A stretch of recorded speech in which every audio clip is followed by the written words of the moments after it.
Sino yung unang magre-report? Po, kuya.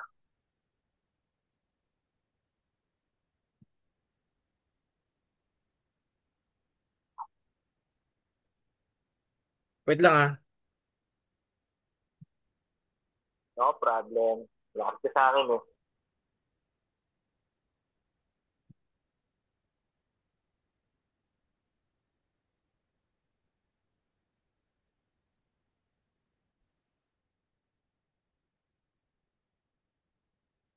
Sige, sige, okay na. Simulan mo na.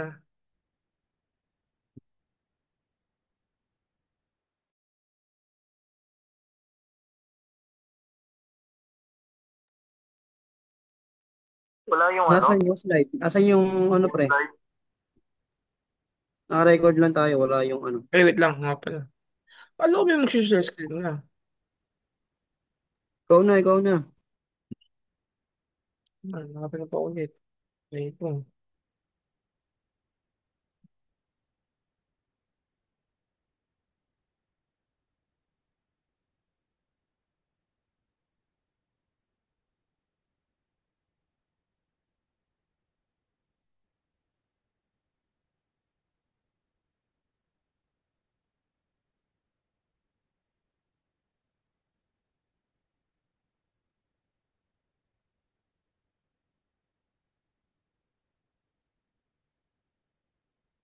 Kita nyo na.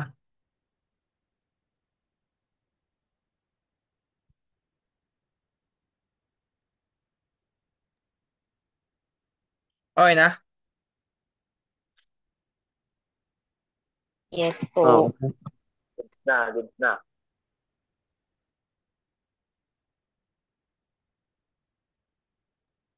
Paano eh? Ako rin intro. Sino ba leader?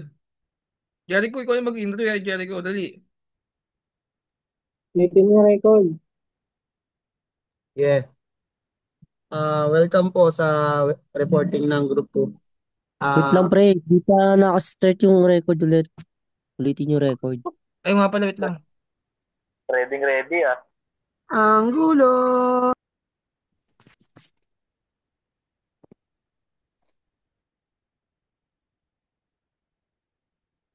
Okay na, nakarecord na. Okay. Good evening everyone. Dito na po tayo sa topic ng group 2. Topic po ng group 2 is postmortem changes in the body. Kami po yung group 2 set A. Next slide po.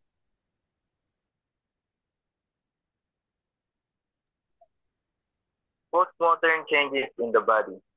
This pooling of the blood begins immediately after death and becomes fixed in approximately 8 to 12 hours. Can tell the investigator if the body has been moved, not reliable and indicator of time of death. So bago natin sagutin to, guys, ano muna ba ang postmortem changes na? Postmortem changes in the body. So, ang post changes modern in the body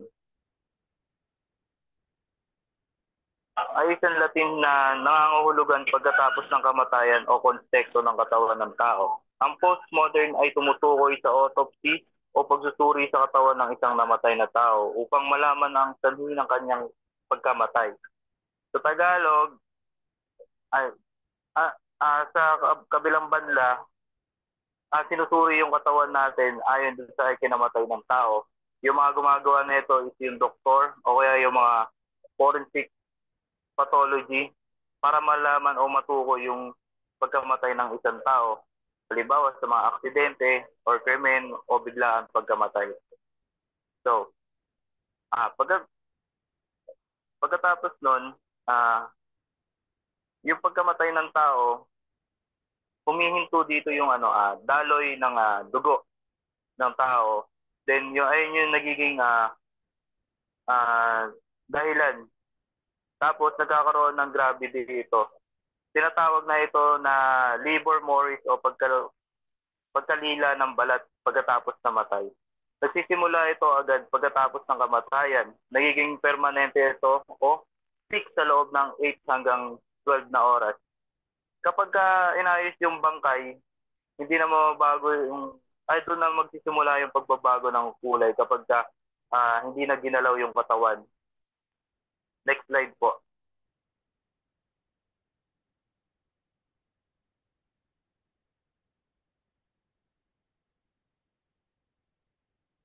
Postmodern postmodern lividity, Livermore Morty, discoloration of the body after death, settings of the blood independent portions of the body following death. So diyan, yung lividity na o Livermore isang pagkamatay o yung bangkay, ano yan, namumula. Nagkakaroon ng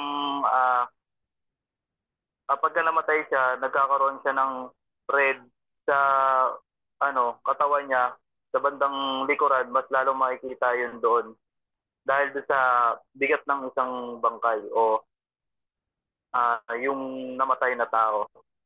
Tapos makikita mo rin dito yung pangingitim ng isang bangkay. Kasi kapag namatay siya, tapos pag nakahiga na, yun makikita mo yung dugo niya nasa may baba lang dahil nga doon sa may gravity. Reddish purple to purple coloration due to accumulation of blood in the small vessel of dependent area, secondary to gravity. The color of individuality indicate in the cause of death. So dito, sabi naman dito, makikita mo yung kulay ng isang bangkay o yung balat nila ayon dun sa oras na pinaganuhan nila. Pagka oras ng kamatayan nila tumagal. Pero mas maganda yung investigador yung doon sa may investigador magtanong kasi sila yun mas nakakaalam o sila yung may knowledge about doon sa oras na ay sa bangkay saka yung dugo niya. Ano to, mayroong yung kulay niya, yung kulay ube o kaya yung mga lila. Dahil sa pamumuo ng dugo sa maliliit na ugat sa mga bahagi ng katawan niya, nagkakaroon siya ng yung mga dugo sa may ugat, ayun yung nagkukos ng kulay ube. Yun. Maaaring maging sanhi yun ng kamatayan nung isang patay. Malalaman natin kung naigalaw ba to ayon dun sa may pattern na o kulay ng body niya. Next slide po.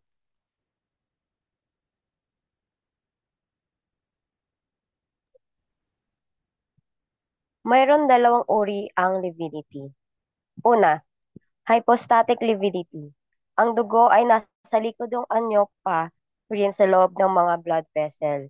Ang pagbabago ng posisyon ng katawan ay magdudulot ng pagbabago rin sa lokasyon ng lividity.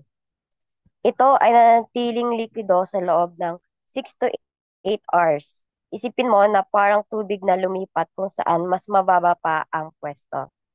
Pangalawa, diffusion lividity.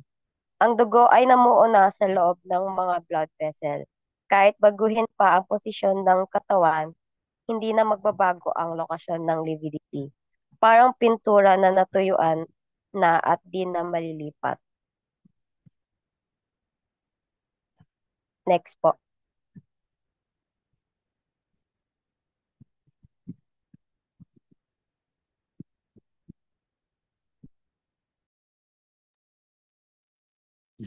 Low. Carbon monoxide. Paano? Poisoning.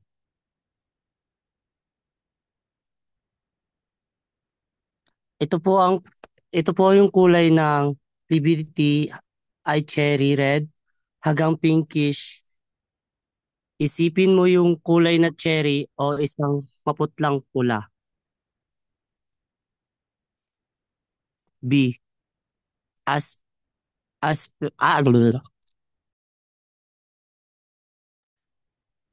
Aspia. Madilim na kulay ang lividity or dark libidity, ito ay kakulangan ng oxygen. C. Pros Prosperous poisoning. Madilim na kayumanggi, dark brown ang kulay. D. Hydroionic acid, potassium chlorate. Maliwanag na pula, bright red, or kulay kape, coffee brown ang kulay depende sa lason. Next po. Importance of mortem libidity. Ay, hindi pa pala akin. Importance of post-mortem libidity. Number 1, it is a sign of death. Ito ay isang tanda ng kamatayan. Number 2, it enables the investigators to estimate the time of death. Dito binibigyan ng tanda ang mga investigador ng patansyang oras ng kamatayan. Number 3, it determines the position of the body after the death. Dito tinutukoy nila ang posisyon ng katawan pagkatapos mamatay. Number 4, it may indicate the cause and manner of death. Dito maaaring ipawatig nito kung ano ang sanay ng isang kamatayan. Next po. Characteristic of postmortem libidity. Occurs in the most extensive areas of the most dependent portion of the body. Ibig sabihin, lumilitaw ang pamumula sa mga parte ng katawan na nasa ibaba o kung saan bumabagsak ang dugo dahil sa gravity. Halimbawa nito, kung ang tao ay namatay na nakahiga, makikita ang libidity sa likod niya. Number 2, involves the superficial layer of the skin, lungs, intestines, kidneys, and brain. The color changes don't just happen on the skin, pati mga lamang loob tulad ng baga, bituka, bato at utak ay maaaring magpakita ng libidity, lalo na sa panlabas na bahagi ng mga ito. Number 3, color is uniform in the tissues. Ang kulay ng libidity ay pantay at hindi patsi-patsi o batik-batik. Ito ang isa sa mga palatandaan para maiba ito sa paso o injury. Number 4, it is not elevated from the skin, lungs, intestines, kidneys, and brain. Dito parang bukol o pasa na nakaangat. Pantay lang ito sa balat o tissue. Kaya madaling ma-identify na ito ay libidity at hindi ibang kondisyon. Next slide po. There is no injury to the tissue. Walang pinsala sa tissue kung saan lumilitaw ang pagbabago ng kulay. Ang pagbabago ng kulay ay dahil sa pagkaimbak ng dugo, hindi sa pinsala. Okay na po. Next, postmortem changes in the body. Number 2, postmortem rigidity or rigor mortis, stiffening of the body which occurs 2 to 6 hours before death. So ito po, after death po to, hindi po before death. After mamatay ng tao, 2 to 6 hours, nag-start na po manigas yung katawan ng bangkay. Next slide po.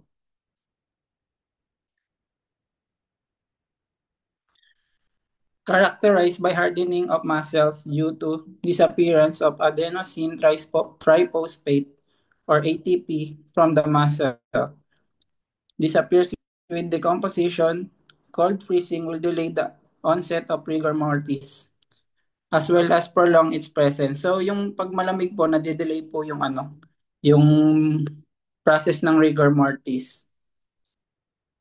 Involves all muscle the same time at the same rate.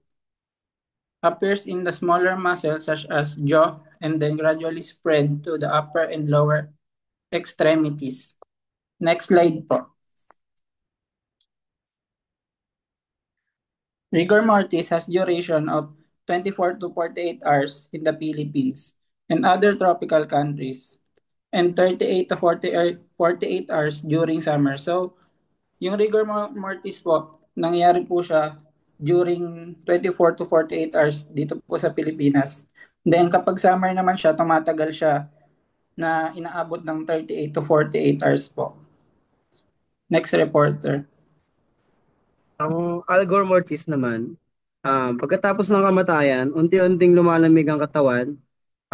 Karaniwang bumababa ang temperatura ng katawan ng humigit kumulang 1 degree Fahrenheit bawat oras kung normal ang kondisyon ng paligid. Kumbaga nakadepende sa sa kondisyon ng paligid yung temperatura ng katawan.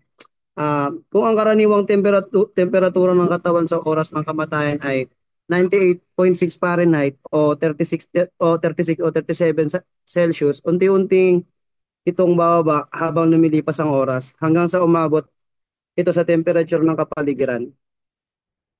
Next slide po.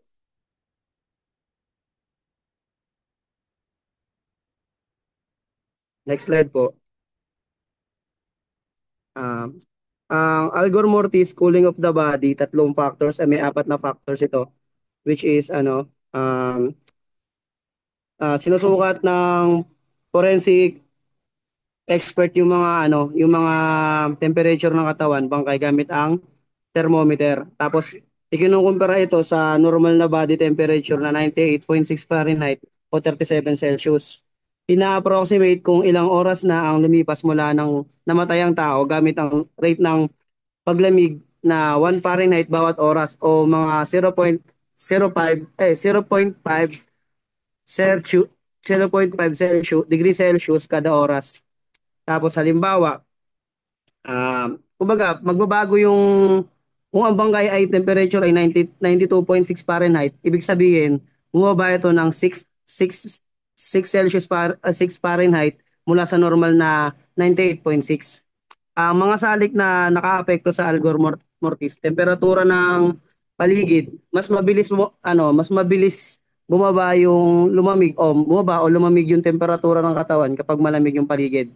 Tapos kapag nababalutan ng mga tela o kaya damit, ayun, nakapagpabagal siya ng paglamig ng katawan kasi merong naiiwang init sa nababalutan yung katawan natin. Tapos, yung katawan ng tao, kapag halimbawa obese, mas malaki. Kung mas payat, mas mabilis siya lumigas. Tapos kung mas malaki, mas mabagal naman yung paglamig ng katawan. Tapos, kapag malapit sa tubig o kaya sa hangin, mas mabilis lumamig yung katawan ng tao. Next reporter po. Putrefaction of the body.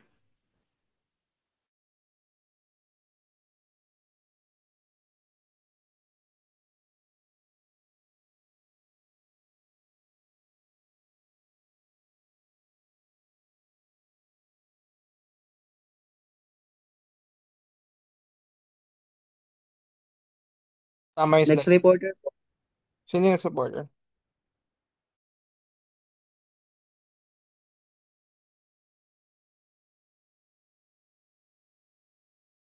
Si Dayubay, di ba? Sir Dayupay, kayo na po. Nawala ata.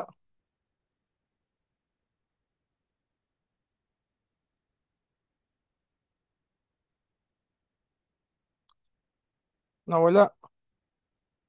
Ito na lang, tulungan na siya. Saluhin ko na yung putrefaction. Kumbaga, it is the breaking down of the complex proteins into simpler components associated with the evolution of foul-smelling gases and accompanied by changes of color of the body. Kumbaga, kapag namatay yung kapag namatay yung tao, mayroong talagang mga gases na mababaho o lumalabas sa katawan ng tao.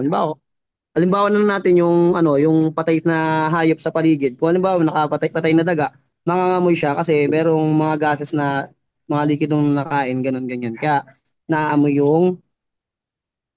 may mga foul smelling gases na lumalabas. Next reporter po. Hello? Hello? Ayun, okay na? Pabalik ako. Sorry, Sige, nawala ng internet. sige. Tuloy lang. Sige. Ang putrefaction ay natural na proseso na ng pagkabulok ng isang katawan pagkatapos ng kamatayan. Nagsisimula ito sa mga pagbabago sa mga selula at tissue dahil sa kakulangan ng oxygen. Sinusundan ito ng paglaki ng bakterya at fungi na nagdudulot ng pagkasira ng katawan. Ang mga chemical na reaction ay naglalabas ng mga gas na nagiging sanhi ng pamamaga at pagbabago ng kulay ng katawan. Ang prosesong ito ay naimpluwensya ng mga salik tulad ng temperatura at kapaligiran. Sa huli, ang katawan ay nabubulok at nagiging bahagi na naman ng kalikasan. Next. Marbleization is the prominence of the superficial veins with reddish discoloration during the process of decomposition which develops on the both flanks of the Like, abdomen, roots ako, ano. of the neck and shoulder, and which makes the area looks like marble reticule of branching veins. This is observed easily among dead person with fair complexion. Ang marbleization naman ay isang proseso na nagaganap sa katawan ng isang namatay na tao kung saan ang mga ugat nagiging kapansin-pansit at nagkakaroon ng kulay na parang marmol. Ito ay sanhi ng paglipat ng mga bakterya mula sa bituka patungo sa sistema ng dugo na nagiging sanhi at pagdumi ng dugo sa mga ugat at pagdikit ng mga kulay sa paligid. Ang prosesong ito ay kadalasang nagsisimula sa loob ng 36 hanggang 48 oras pagkatapos ng kamatayan, lalo na sa mainit na kondisyon. Ang marbleization ay mahalaga sa forensic science dahil nagbibigay ito ng impormasyon tungkol sa oras ng pagkamatay at maaring makatulong sa pagtukoy ng sanhi ng kamatayan. Sa kabuuan, ang marbleization ay isang mahalagang indicator sa mga investigasyon ng mga hindi natural na pagkamatay. Next reporter po.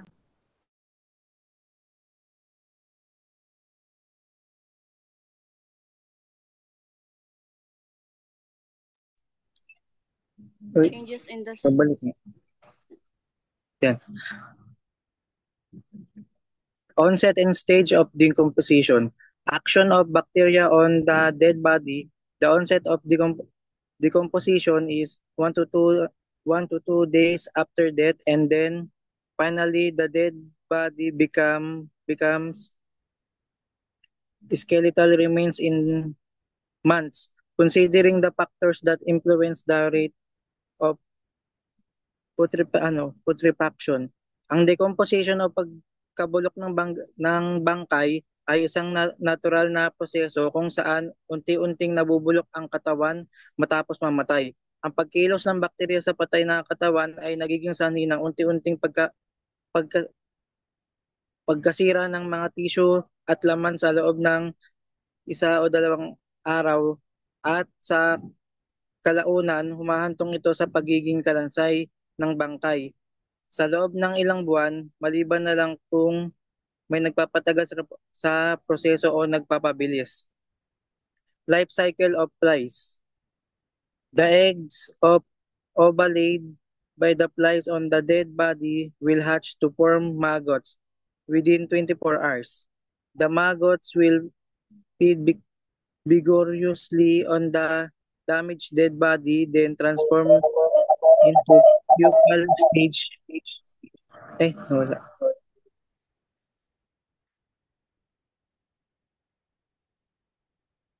Nawala yung...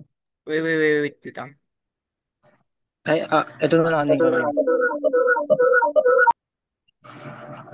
Stage and finally into adult flies within few days. Ang mga langaw ay kumpletong siklo o cycle ng buhay na binubuo ng 4 na magkakaibang yugto.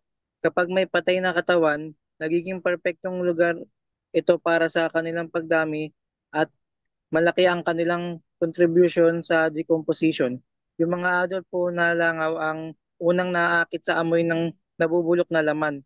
Madalas silang dumarating sa pinangyarihan ng kamatayan at doon din sila nangingitlog sa bahagi ng katawan na may bukas na sugat. Ang mga itlog pag napisa, magiging uod sila o kilala ring maggots sa loob lamang ng 24 hours, at ang ginagawa nila ay kumain ng kumain. Kapag ang uod ay sapat na sa laki at busog, gagapang sila papalayo papunta sa tuyo at ligtas na lugar. Dahil dito, magaganap ang transformasyon nila. Magiging ganap na adult flies na sila na may pakpak at handa ang lumipad, kumain at magparami. Ang mga bagong adult flies ay muling manganganak at mangingitlog at uulitin nila ang cycle. Next reporter.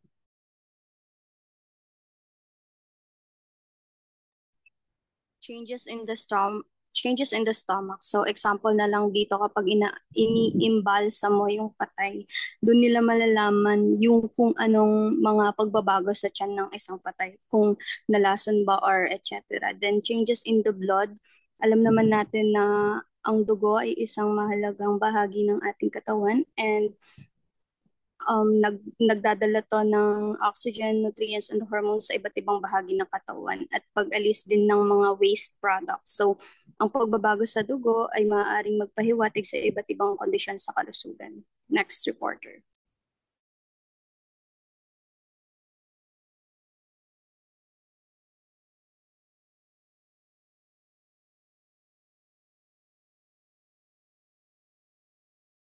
Lolo.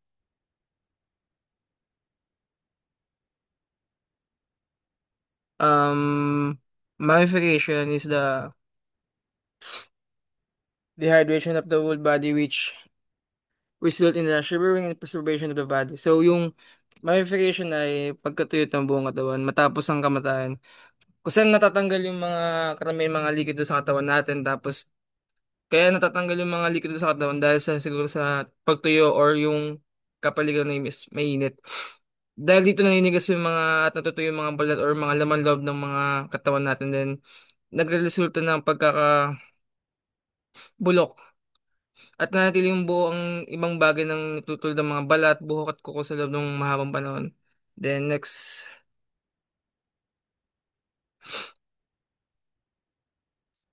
It usually occurs when a body dead is buried in a hot and arid place with a dry atmosphere. It with feast, free access of hot air, and mummification is observed in warm country, where evaporation of the body fluid takes place earlier and faster than decomposition.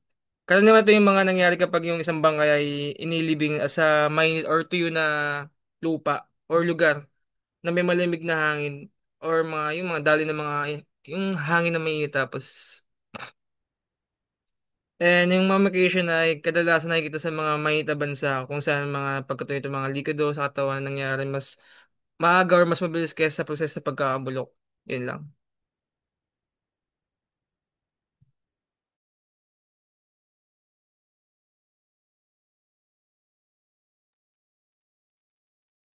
So, kinds of mummification, natural mummification and artificial mummification.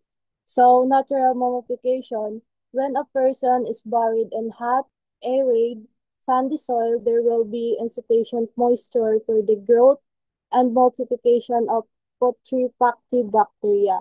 So, yung natural mummification daw, ito yung nangyayari kapag ang bangkay ay inilibing sa mainit at tuyong lugar. So, dahil sa init at kawalan ng tubig, hindi ito mabilis na nabubulok. So, parang natutuyo lang siya ng natural na katawan or bangkay. So, artificial mummification, the principles involved in artificial mummification are A, acceleration of the evaporation of the tissues fluid of the body before the actual onset of decomposition. So, dito, ito yung pagpapabilis ng pagsingaw ng isang bangkay sa katawan. So, ginagawa ito bago pa man magsimula ang pagkabulok. And letter B is addition of some body preservatives to inhibit decomposition, and 3 to allow evaporation of fluid. This made by treatment of the body with arsenic, formalin, resinous, and tarry materials. So, ito yung pagdaragdag ng preservatibo or ito yung pinipigilan ang pagkabulok at pinapayagan ang pagsingaw ng isang bangkay. So, karaniwang ito yung may ginagamit ng mga chemical or something material na tulad ng arsenic, formalin, or mga resinous at terry substances. So, next.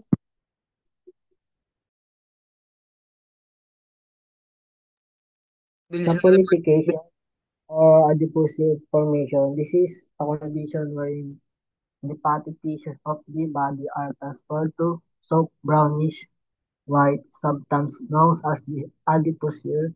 Adipocere is a waxy material, rancid or moldy in odor, floats in water, and dissolves in ether and alcohol. With diluted solution of copper sulfate, it gives a light greenish blue color. It inflammable and burns with a pale yellow flame when the stick is broke. So, yung adipose serum formation daw ay kadalasan nangyayari sa mga katawan na nililibing sa mga masa-masa, malamig at walang hangin na kapaligiran dahil sa kakulangan ng oxygen. Ang normal daw na pagkabulok ng katawan ay napipigilan at sa halip ang mga taba sa katawan ay nagiging parang sabon o wax o ito ang tinatawag na saponification. Isa itong mahalagang konsepto sa forensic science dahil ang pagkakaroon ng adipose ay maaaring makatulong sa pagtukoy kung gaano katagal ng patay isang katawan. So, next.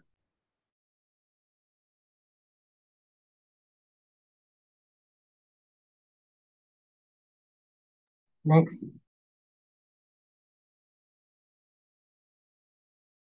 About yung 7 minutes. Report nyo na lang ng ano. Jericho, ikaw na. Maceration, this is the softening of the tissues when in medium in the absence of putrefactive microorganism which is frequently observed in the death of fetus and utero. Putrefaction does not take place and the fetus becomes soft. The softening of the body may be due to the action of the enzymes and ferments. Kumbaga, yung mga baby, yung mga fetus, hindi sila namamatay na tumitigas. Alam niyo yun? Kumbaga, parang nag-ano po siya, lumalambot po. Ayun po yung maceration. This is the report of Group 2. Thank you. And have a nice day.